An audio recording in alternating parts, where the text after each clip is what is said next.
What a shame. What a mockery of journalism. This is what Pakistan has fired. At least have the sense to burn these brown fields if one of our projectile and one of our missiles has gone and hit a field. Karachi is burning. Karachi has been taken over. Go and call Karachi. Find out where it's burning. Pakistan JF-17 Thunders have been taken out. At least show me the debris of one aircraft.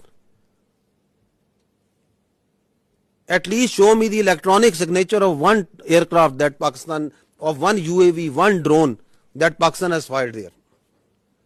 That's why we say, don't worry. You are so fond of Pakistan firing at you. We will fulfill your demand at the time, place and means of our choosing.